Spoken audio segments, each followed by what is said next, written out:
Hello everyone, welcome back on साया Saran classes 12th class. अगर आपने अभी तक साया सारन क्लासेस को सब्सक्राइब नहीं किया है तो प्लीज़ सब्सक्राइब कर लें। आज हम डिस्कस करेंगे बिजनेस एनवायरनमेंट का डीमोनेटाइजेशन टॉपिक कि डीमोनेटाइजेशन क्या होता है। हर कोई इससे अवेयर है कि 8 नवंबर 2016 को मोदी जी ने रात को बैन लगा दिया गया था कि 500 और 1000 के नोट्स को बंद कर दिया जाए। सो क्या था, डीमोनेटाइजेशन था। उसका क्या इफ़ेक्ट पड़ा हमारे कंट्री के ऊपर और क्यों ये किया गया था, सब हम डिस्कस करेंगे आज की क्लास में। सबसे पहले देखते हैं कि डीमोनेटाइजेशन था क्या।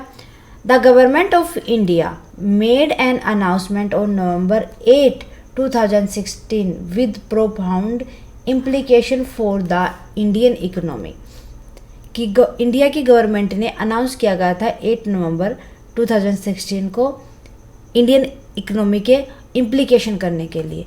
The two largest denomination note, क्या टू लार्जेस्ट डिनोमिनेशन नोट की 500 और 1000 के नोट वर डिमोनेटाइज, बंद कर दिया जाए विद इमीडिएट इफेक्ट, अचानक से। क्योंकि सबको पता है कि रात को उन्होंने अनाउंस किया था मोदी जी ने और उन्होंने कुछ ही टाइम दिया था ताकि लोग अवेयर ना हो और तभी उसको इमीडिएटली बंद कर दे नोटों को। So with immediate effect ceasing to be legal tender expect for a few specified purpose such as paying utility bill, कि कुछ ही जैसे बिल वगैरह पे करने के लिए ही कहा गया था कि इन नोटों को यूज किया जाए, अदर कुछ स्पेसिफिक पर्पज़ के लिए ही यूज किया जाए, सभी पर्पज़ के लिए यूज ना किया जाए। इससे क्या हुआ था, this lead to 86% of money in circulation invalid, कि 86% मनी का सर्कुलेशन करना इनवैलिड माना गया था। The people of India had to deposit the invalid currency in the bank, कि आप जो ये इनवैलिड करेंसी है इनको बैंक में जमा करवा दे।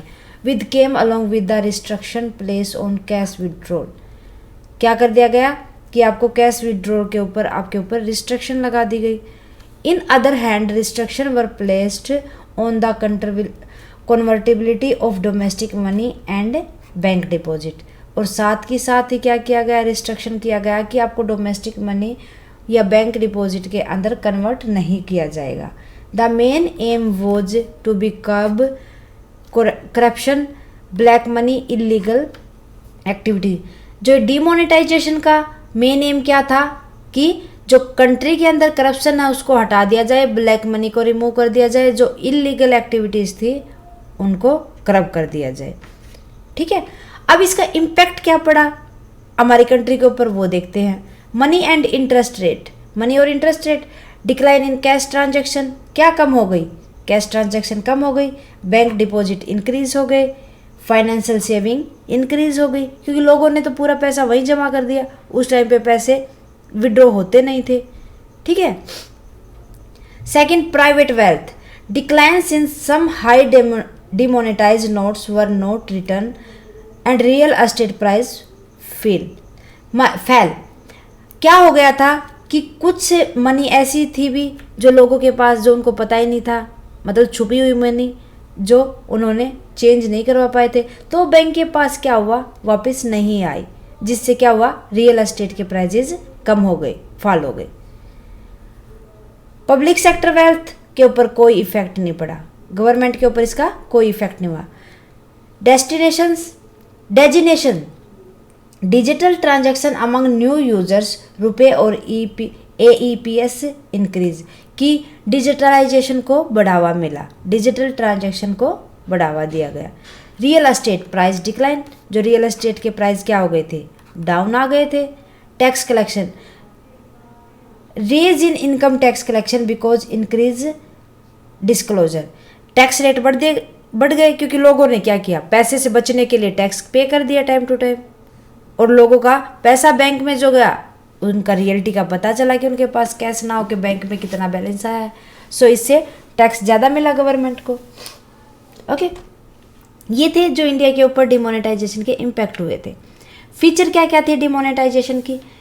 Demonetisation is view as a tax administration measure, कि डिमोनेटाइजेशन को किस तरीके से देखा गया कि वो टैक्स एडमिनिस्ट्रेशन है, टैक्स के वे से हम मेजर कर रहे थे। Cash holding arises from declare income was readily deposit in bank, कि जो कैश था लोगों के पास अब उन्होंने क्या किया, बचने के लिए बैंक के अंदर डिपॉजिट करवा दिया गया, और उनको क्या मिला, उनके बदले में न्यू नोट्स मिले। But those with black money had to declare unaccounted income, लेकिन इस केस में क्या हुआ कि जो ब्लैक मनी थी वो तो बैंक के पास आई नहीं, क्योंकि अगर वो ब्लैक मनी आती तो उनको टैक्स पे करना पड़ता। सो वो पे टैक्स पेनल्टी वॉज इम्पोज्ड, इसलिए उनको पेनल्टी पे करनी पड़ी। सेकेंड फीचर क्या थी, demonetisation is also interpreted as a shift on the part of the government indicating that tax evasion with no long to be tolerate और एक्सेप्ट। डिमोनेटाइजेशन को इस तरीके से इंटरप्रेट किया गया कि जो उसकी शिफ्ट थी, जो गवर्नमेंट के पास जो टैक्स एविएशन था वो ज़्यादा लंबे टाइम तक उनको टॉलरेट ना करना पड़े, उनको एक्सेप्ट किया जाए, एक्सेप्ट ना करना पड़े। ठीक है, क्योंकि लोगों ने टैक्स तो पे किया ना, और बैंक में डिपॉजिट से पता चला कि वो टैक्स के लायबल है या नहीं है। Third, demonetisation also lead to tax administration channelise saving into the formal financial system, कि जो डिमोनेटाइजेशन के कारण क्या हुआ, जो टैक्स एडमिनिस्ट्रेशन को ज़्यादा टैक्सेस मिले, जिससे कि जो सेविंग वगैरह थी चैनलाइज हो गया वो, और फाइनेंशियल सिस्टम को बढ़ावा मिला। ठीक है, फोर्थ फीचर क्या थी, another feature of demonetisation to create a less cash light economy, कि लोगों के पास कैश कम हो, पैसा ना हो, वो क्या करे, डिजिटलाइजेशन करे, चैनलाइज करे, channelise more saving through the formal financial system, किसके द्वारा, फाइनेंशियल सिस्टम के द्वारा। इम्प्रूविंग टैक्स कंप्लायंसेस, कंप्लायंसेस का मतलब क्या हो जाए, टैक्स कंप्लायंस, ताकि वो इम्प्रूव कर सके टैक्स। अगर वो ऑनलाइन पेमेंट करेंगे तो उनको गवर्नमेंट को उसका पता चलता रहेगा, और वो टैक्स के लिए उनको फोर्स करते रहेंगे। ओके, सो अब बात करेंगे इम्पैक्ट क्या क्या पड़े गवर्नमेंट पॉलिसी चेंजेस के कारण, किसके ऊपर, बिजनेस और इंडस्ट्रीज के ऊपर। सबसे पहले देखते हैं क्या इम्पैक्ट पड़ा, इंक्रीज कंपटीशन, कंपटीशन बढ़ गया। Change in the rule of industrial licence and entry of foreign from Indian market has increase market competition in India, कि जो ये रूल्स चेंज होने के कारण इंडस्ट्रीज के लाइसेंस वगैरह के ऊपर भी इफेक्ट पड़ा, और जितनी भी फॉरेन कंट्री की कंपनियां थी उनकी एंट्री की गई डोमेस्टिक कंट्री के अंदर, हमारी कंट्री के अंदर, जिससे मार्केट कंपटीशन को बढ़ावा मिला।